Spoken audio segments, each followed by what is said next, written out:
안녕하십니까. 행정법 전국의 수험생 여러분. 자, 우리 행정법을 공부하는데 행정법은 크게 보면 세 파트라고 되어 있었죠. 행정법 통칙이 있고 행정작용법이 있고 행정구제법이 있다. 그 다음에 강론에서는 행정조직법이 있어요. 그래서 조직법에서 우리가 이제 강론은 주로 이제 7급이나 국립외교원, 그 다음에 행정고시 이쪽에서 이제 보는 파트고, 그 밖에 우리가 준비하는 부분은 총론이라고 했죠. 자, 이번 시간에 공부할 것은 뭐냐면 자, 우리가 행정계획적을 이제 공부하는데요. 자, 행정계획입니다. 행정계획이다. 이거 뭐 행정학하고 거의 비슷한 용어인데 방향은 전혀 다릅니다. 계획은 역시 플랜이고 행정은 구체적, 개별적 어떤 행위가 행정이라고 그랬죠. 이런 것도 뭐 기본입니다. 구체적이고 개별적인 행위가 행정이고요. 이것은 플랜이죠. 플랜. 행정 우리가 이제 행정학에서도 배웠을 겁니다.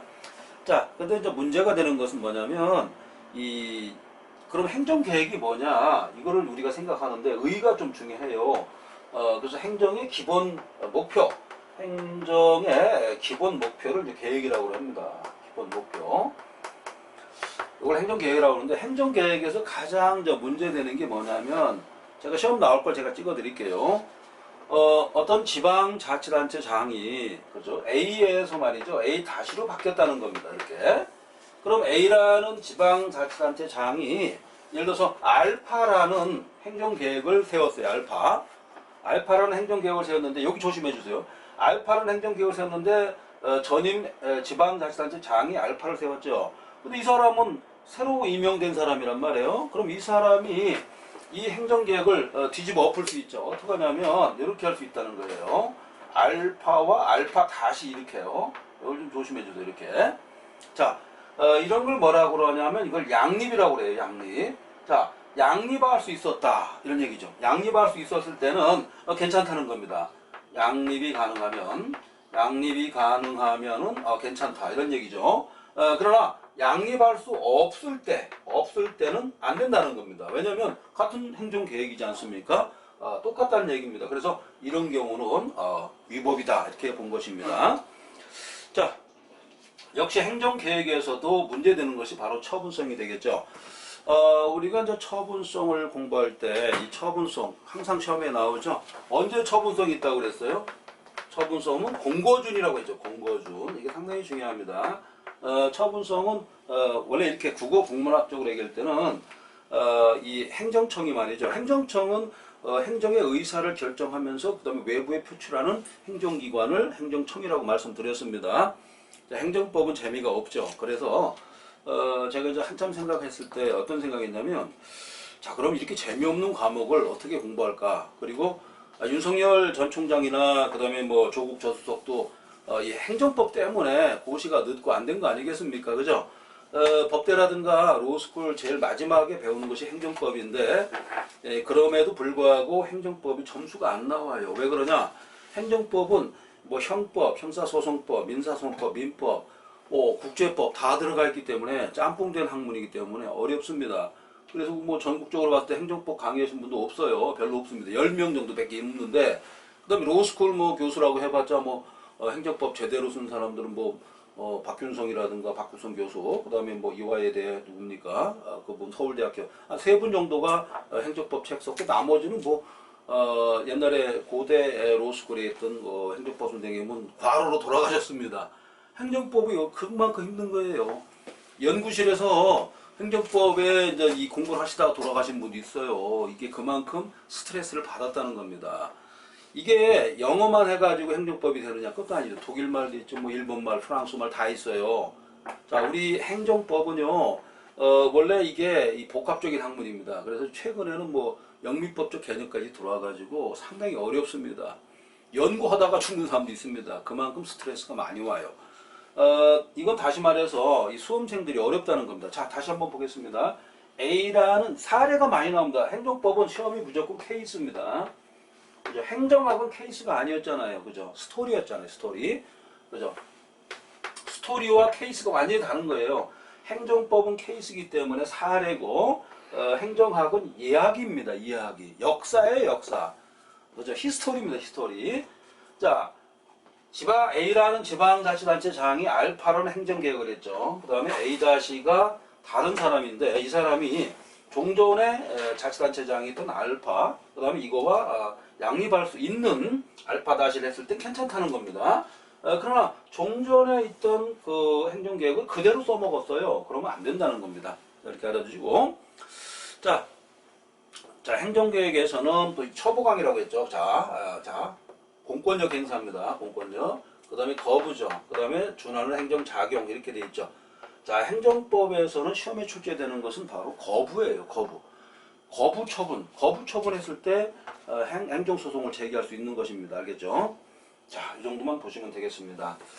자, 여러분들이 지금 행정법, 행정학, 특히 이제 행정법에서 상당히 고민이 많을 거로 사료됩니다. 그만큼 어렵게 출제됩니다. 그러나 제가 이제 준비한 거 제가 한 대로 하시면은 행정법은 100점이 충분히 이제 나올 수 있습니다. 자, 처분성이 인정되는 행정계획이 있습니다. 자, 별표 치세요. 환지, 예정, 지정, 그 다음에 환지 처분이라는 게 있어요. 환지. 이것은 뭐 여러분 잘 알지만은 부동산 획결이라든가 그 다음에 부동산 공법 쪽에서 많이 나와요. 이 환지라는 게 뭐냐면 땅을 돌려준다 이런 뜻입니다. 예를 들어서 어떤 이 땅이 있었습니다. 이게 수용을 당했습니다. 그랬을 때 이만큼 예를 들어서 수용이 당했는데 요 남는 땅 있죠. 이게 짜투리 땅이 문제입니다. 그래서 이거에 대해서 다른 곳에다가 예를 들어서 네모 반듯한 땅을 뭐 돌려준다 이런 뜻이에요. 여기에서 환지 처분이 되겠습니다. 그 다음에 우리 행정법에서 특히 이제 수용 이쪽에서 나오는 게 이제 채비지라는 게 있어요. 채비지입니다. 이 채비지는 뭐냐면요. 우리가 이제 수용했을 때 다 이거를 수용가를 정해주는 것이 아니라 나머지 요 부분 정도 남겨놔요. 왜 그러냐면 나중에 이 수용해서 들어가는 재반 비용이 또 나올 수 있거든요. 거기에 대해서 우리가 준비하는 그런 돈, 예비비 정도로 생각하시면 되겠습니다.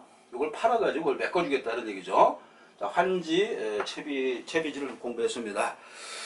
그 다음에 이제 도시 설계. 자, 도시 설계도 처분성이 있어요. 자, 도시와 관련해서 두 가지를 우리가 봅니다. 첫 번째가 도시 기본계획이 있어요. 기본계획. 자, 이거 시험에 나오겠습니다. 그 다음에 도시 관리계획이 있습니다. 자, 이렇게. 그러면 도시 기본계획과 관리계획 어떤 차이점이 있을까 우리 생각하겠죠? 자, 기본자가 들어가면 처분성이 다 없어요. 처분성이 없습니다. 그러나 관리적 측면에서는 처분성이 있습니다. 자, 이렇게 보시면 되겠습니다. 자, 처분성이 있는가 없는가를 우리가 살펴봤습니다. 그 다음에 이제 도시계획 결정. 도시계획 자체는 처분성이 있다 이렇게 보시면 되겠습니다. 자, 시험 나오는 것도 나오죠. 자, 행정법도 제가 가급적이면은 시험에 나오는 거 70군데라고 그랬잖아요. 70군데를 제가 설명드리겠습니다. 자, 이 부분이에요. 뭐냐면 개발 제한구역. 시험에 꼭 나옵니다. 개발 제한구역. 자, 개념 정리 한번 해보겠습니다. 그 다음에 성질 변경. 그 다음에 누락. 자, 이런 개념을 한번 우리가 생각을 하겠습니다. 개발 제한구역이 있었다. 그럼 개발 제한구역에 묶여 있으면 어때요? 이 지가가 형성이 떨어지겠죠. 지가가 떨어지고 이 토지 소유자는 상당한 피해를 보게 됩니다. 그러나 개발 제한구역이 해제됐다. 그럼 어떻습니까? 상당히 이익을 보겠죠. 엄청난 이익을 봅니다. 그래서 개발 제한구역 사실 내에 있을 때는 원고 적격이 있습니다. 알겠죠? 그리고 형질 변경은 두 가지입니다. 개발 제한구역 내에 있을 경우도 있고 없을 경우도 있는데 모두입니다. 모두 원고 적격이 있어요. 왜 그러냐? 자, 형질을 변경했을 때는 자, 환경을 생각하지 않을 수 없죠. 자, 환경의 침해를 봅니다. 환경 침해. 환경 침해입니다. 침해다. 이런 얘기죠. 자, 우리가 행정법에서 제가 행정법 시험에 답이 나오는 걸 설명드렸죠. 행정법에서 첫 번째 환경 문제가 나오면 그놈이 답이다. 제가 말씀드렸죠. 지금은 행정이 상당히 중요한 이 개념이라고 볼 수 있어요. 그래서 내가 행정, 예를 들어서 뭐 환경을 침해받았다. 예를 들어서 형질 변경 상당히 중요하잖아요. 얼마 전에 이게 우면산이라고 있었어요. 이 산을 깎아가지고 여기다가 이제 아파트를 짓단 말이에요. 이 형질을 변경시켰죠. 형질 변경시키면 어떤 일이 발생하냐면 환경, 이 사태가 발생한단 말이에요. 사태. 그래서 여러분 답입니다. 개발 제한경 나오면 그게 답. 그 다음에 환경 문제가 나오면 그게 답. 행정법은 이래요. 그 다음에 형질 변경이란 말이 나오면은 모두 원고적 격이 있는 겁니다. 그 다음에 누락이란 말이 주로 많이 나옵니다. 내가 개발 제한 구역에 예를 들어서 해제됐는데 거기 누락됐단 말이에요. 나는 계속 개발 제한 구역에 이제 포함되는 거죠. 다시 말해서 이 토지 가격이 엄청나죠. 예를 들어서 이번에 혁신도시, 그다음 LH공사 사건, 그다음에 특공 사건 있었죠. 세종시 공무원에 대한 이 주택 특별 공급이 있었어요. 그런데 문제가 어떤 문제가 있었죠? 세종시에 직접 가지도 않았으면서 거기 분양을 받았다는 거 아니에요, 그죠? 그리고서 시세 차익을 얻었습니다. 무슨 얘기냐면 이게 제한 구역에 되느냐 안 되느냐에 따라서 토지 가격이 최소한 20배가 넘습니다. 아시겠죠? 자, 이런 것도 알아두시면 되겠습니다. 자, 그 다음에 이제 처분성이 부정되는 거, 별표 좀 치십시오. 처분성이 부정되는 거 있는데, 하수도 정비 기본. 자, 기본이란 말이 들어가면 무조건 처분성이 없어요. 왜 없을까요? 이것은 구체적이지 않죠. 구체성이 떨어지고, 그 다음에 이 개별성이 떨어집니다. 따라서 기본자가 들어가면은 이것은 처분성이 없다. 이렇게 보실 수가 있습니다. 그 다음에 농어촌 도로 기본계획 마찬가지죠. 우리 어렸을 때는요, 이 농어촌에 말이죠, 특히 이제 밭이라든가 논이 뭐 꾸불퉁꾸불퉁했어요. 근데 이제 대통령이 뭐라고 했냐면, 자, 이것을 바둑판처럼 만들어라 이렇게 명령을 했던 겁니다. 왜 그러냐면 바둑판처럼 만들어 놓으면은 이 기계식 농업이 가능해요. 예를 들어서 중간 정도에다가 큰 돌을 하나 만들어 놓고, 그죠? 그 다음에 거기에 이제 뭐 트랙터라든가 모든 이런 농기구가 기계적인 농기구가 들어갈 수가 있었어요. 그래서 종전에는 여기에 대해서 분쟁이 많았어요. 이 논의 경계에 대해서. 오죽하면 형법에 경계 침범죄가 있겠습니까, 그죠? 그리고 이게 꾸불텅꾸불텅 하다 보니까 농사 짓는데 엄청난 이 애로사항이 많았단 말이에요. 예를 들어 수확할 때가 특히 문제예요. 모내기 할 때부터 시작해가지고 수확할 때까지 트러블이 안 생길 수가 없어요. 왜 그러냐? 이게 이제 수로 작업이 있어요. 물을 대야 되거든요. 근데 윗논에서 이거를 이 도랑을 내줘야 밑에서 농사를 짓는데, 그죠? 이게 트러블 생기는 거예요. 나 농사 이번에 예를 들어서 모내기 해야 되는데, 그죠? 관계 문제가 있었단 말이에요. 그래서 이 농어촌 이 개발을 했던 겁니다. 그래서 농어촌 도로도 마찬가지고. 근데 문제가 뭡니까? 지금 강원도라든가 이 두메산골 가면은 아스팔트 쭉 깔아놨는데 거기 도로 다니는 게 뭐죠? 지금 자동차가 도로 다닙니까? 아니면은 동물들이 도로 다닙니까? 하루 종일 차 한 대도 안 도로 다닙니다. 그런 게 많아요 지금. 그 강원도 두메산골에 있는 2차선 도로 누가 만들었습니까? 여러분들 다 군인들이 만들었죠. 군인의 피와 땀으로 만든 그런 도로였습니다. 지금 누가 다닙니까? 아무도 안 다니죠. 그죠? KTX 타고 다니려고 우리 강릉까지 갈 때도 그렇고, 옛날에는 그걸 군인들이 했어요. 군인들이 그 당시에 뭐 산사태 이런 사태로 엄청나게 죽고 그랬답니다. 아시겠죠? 자, 그래서 기본 계획은 바로 처분성이 없다 이렇게 보시면 되겠습니다. 그 다음에 아까 얘기했던 환지 처분, 환지 처분은 처분성이 있지만 환지 계획은 없습니다. 환지 계획은 없다. 요거죠? 계획은 없다 이런 얘기가 되겠습니다. 자, 여러분들 행정법을 잘 하시려면은 판례와 그 다음에 기본 개념, 그 다음에 우리가 생각하는 어떤 스킬, 이게 되게 중요한데요. 이런 처분성이 있느냐, 이거는 항상 시험에 출제되고 있습니다. 알아두시기 바랍니다. 자, 그 다음에 이제 4대강 살리기 마스터 플랜입니다. 이것도 처분성이 없다. 마스터 플랜이기 때문에 말 그대로 플랜입니다. 알아두시기 바랍니다. 자, 우리가 지금 환경을 많이 생각했죠.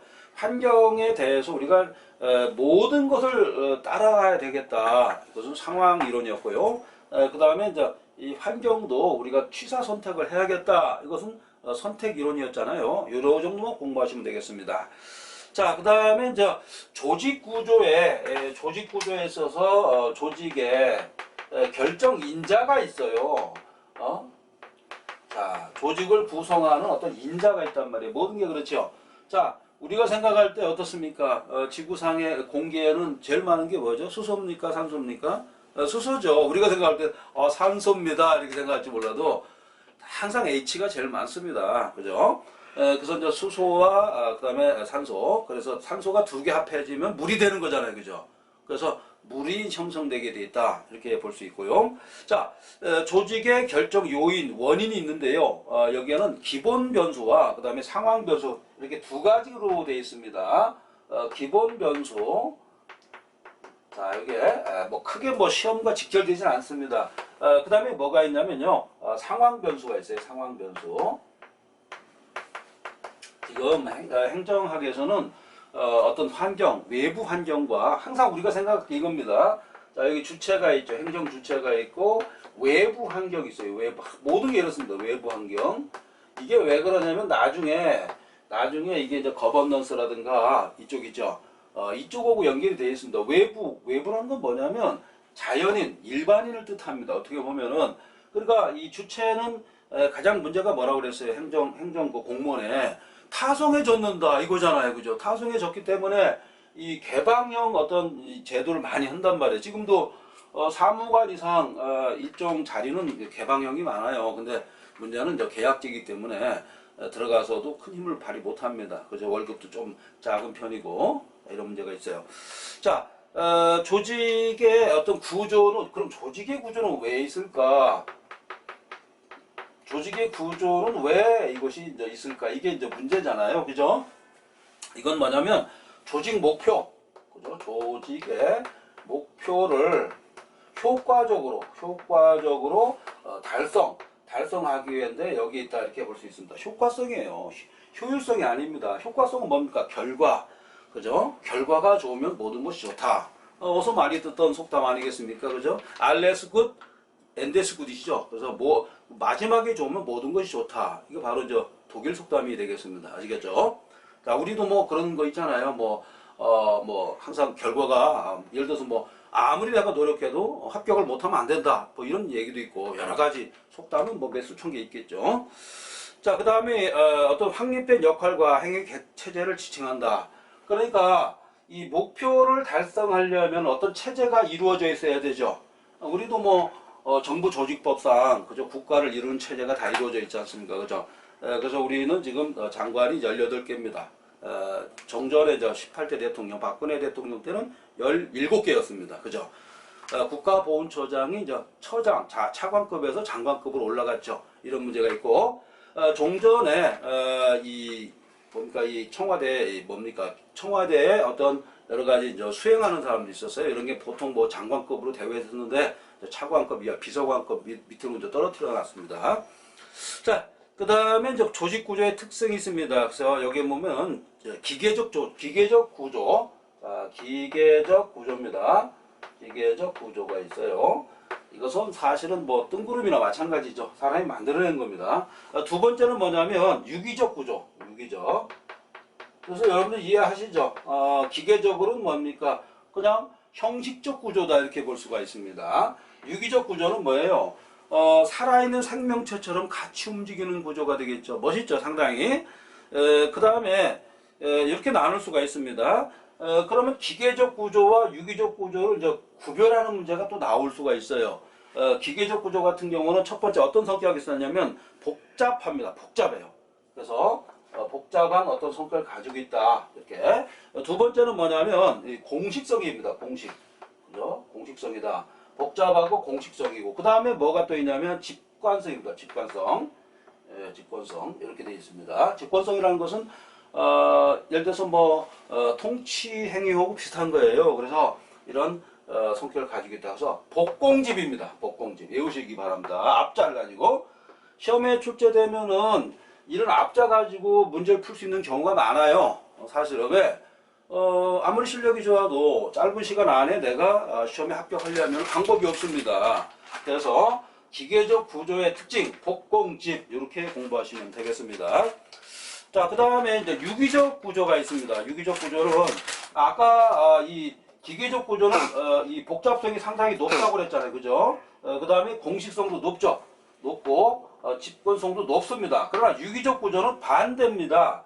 이 복잡성이 떨어집니다. 자, 우리가 생각할 때, 야, 이거 뭐 기계적 구조에서는 복잡성이 오히려 낮을지 않을까 이렇게 생각하는데 그게 아니고요. 유기적 구조에서는 오히려 복잡성이 떨어진다. 한마디로 말해서 탄탄하다. 여러분들 이 지구하고 여러분들 이런 게 있어요. 지구하고 목성을 생각하시면 됩니다.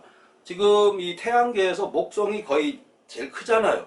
근데 문제는 목성과 지구의 어떤 이 탄력성이라든가 아니면은 이 단단한 어떤 밀집성 이런 거에서는 지구가 훨씬 더 단단하다는 겁니다. 아시겠죠? 이런 거 똑같아요. 이 기계적 구조는 크기는 크지만 그죠? 복잡하기 때문에 효과가 떨어진다는 얘기예요. 알아두시기 바라고. 그 다음에 유기적 구조는 말이죠. 또 역시 마찬가지입니다. 공식성이 떨어집니다. 공식성. 어떤 형식을 중요하지 않습니다. 사실 형식을 중요시했던 우리 조선시대 그렇죠. 왕이 한번 행차하면 뭐 앞에 뭐 엄청 따라가고 뒤 따라가고 바리바리 싸들고 수원까지 가고 막 그랬잖아요. 그죠? 길도 비키고 그죠? 이거야말로 얼마나 정말 이 낭비입니다. 예산 낭비죠. 왕이 한번 행차하는데 국가 예산에 어마어마한 낭비가 있었죠.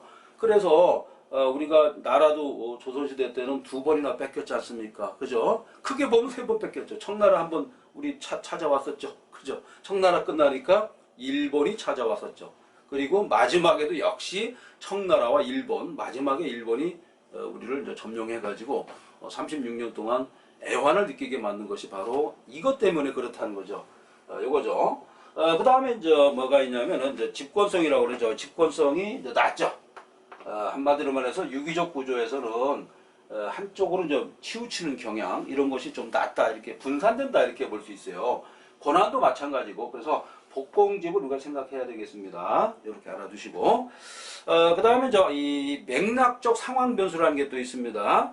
그 다음에 구조 형성에 기초 요소가 있어요. 그래서 역할, 지위, 권력 이렇게 되어 있습니다. 역할입니다. 그 다음에 지위가 있어요. 그 다음에 권력 이런 권력이 있어요. 이렇게 그래서 역지권 자 보세요. 복공집 역지권입니다. 자 제가 다른 분보다 조금 앞서간다고 할까 그런 게 있는데 뭐냐면 모든 것을 공식화했습니다. 공식화하고 개념화했어요. 모든 것이 개념적으로 정리가 되고 그 다음에 빠른 시일 안에 우리가 아웃풋 할 수 있는 그런 능력이 있어야 됩니다. 그러려면 공식화하면 안 됩니다. 알겠죠? 공식화해서 우리가 빠른 시간에 합격을 해야 됩니다. 여러분들 그래야 돼요. 지금 뭐 코로나 사태 때문에 지금 난리가 아니죠. 저희 동네도 뭐 50%가 문 닫았어요.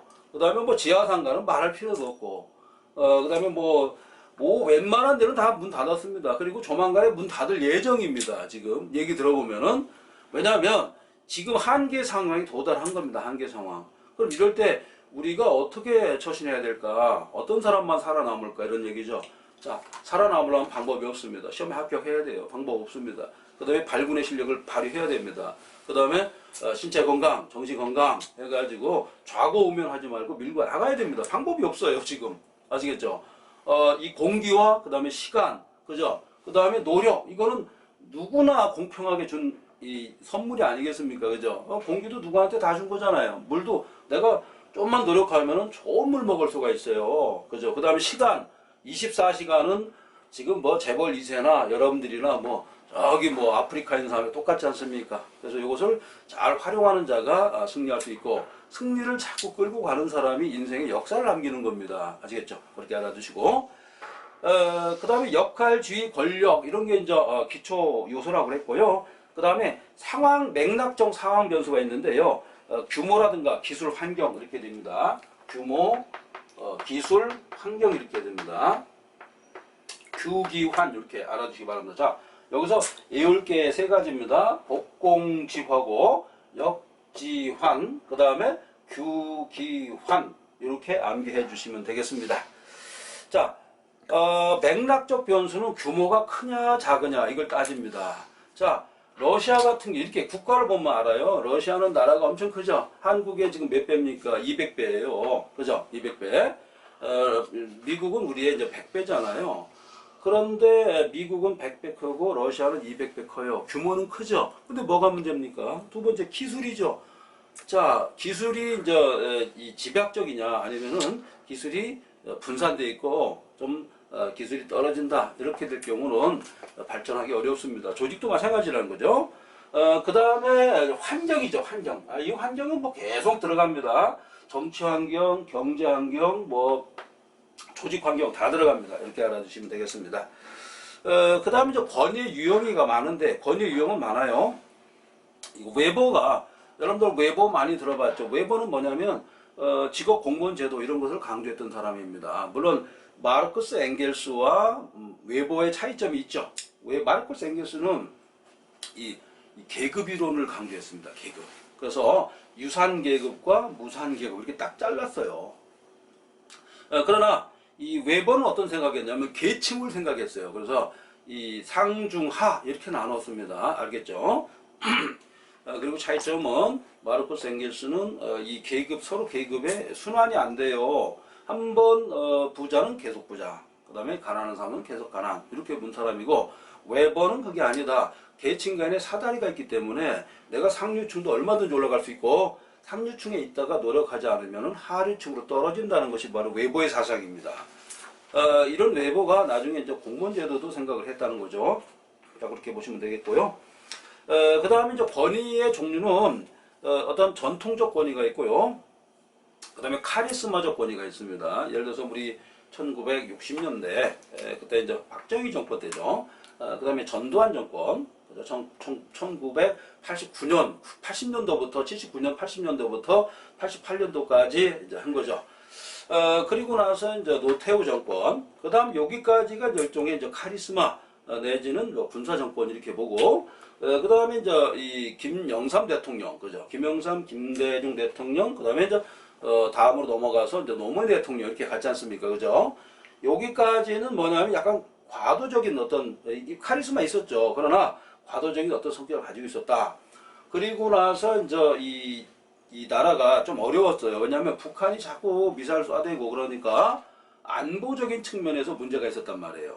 자, 김대중 대통령도 이 김정일을 만나러 갔었잖아요, 그죠? 그래서 이제 일종의 팍스 이제 코리아가 됐었죠. 그리고 나서 그 이후로 이제 문제가 많이 발생하고 자꾸 이제 원자폭탄을 만드니까 지금 이 NPT라고 그러죠. 핵 확산 금지 조약이라는 게 있습니다. 여기에 위배돼 가지고 이제 북한이 죽어나는 겁니다. 이 얘기입니다. 그 다음에가 또 합법적 권위가 있습니다. 권위를 하는데 합법적으로 한단 말이에요. 바로 이제 뭐냐면 이 국민투표라든가 이런 선거에 의해서 우리가 당선된 사람이 이걸 이제 합법적 권위를 내세우는 겁니다. 근데 문제는 이 합법적 권위에서 국가를 이끌어 가는데 이게 잘 되면 좋은데 실패하는 경우가 있단 말이에요. 그죠? 그래서 나중에 발로 뛰는 정치 이런 게 나오는 겁니다. 뭐냐면 내가 저 사람 싫어 그러면은 선거에서 낙선시키는 게 아니고 내가 떠나주마 이 얘기예요. 이런 거죠. 좀 약간 속된 말인데 중이 싫으면 뭐 저를 떠난다 이런 뭐 똑같은 거예요. 알겠죠? 자기가 떠나면 된다. 그래서 이제 발로 뛰는 정치입니다. 발로 뛰는 정치죠. 정치를 누가 하느냐면 선거권자가 한다는 거예요. 자기가 떠난다는 겁니다. 실질적으로 우리나라도 그런 게 많아요. 우리나라도 인구가 뭐 땅에 비해서 인구가 뭐 많다고 그러지만 지금 텅텅 빈 지방자치단체 많습니다. 아무런 어떤 복지 혜택도 없고 그죠? 이런 경우 많습니다. 그래서 우리가 생각할 건 뭐냐면 복지도 생각하지만 어떤 행정의 효율성도 생각하고 공익도 생각하고 여러 가지 다 해야 우리가 정치, 경제, 행정 모든 걸 다 이끌어 갈 수 있습니다. 자, 여러분들 수고하셨습니다.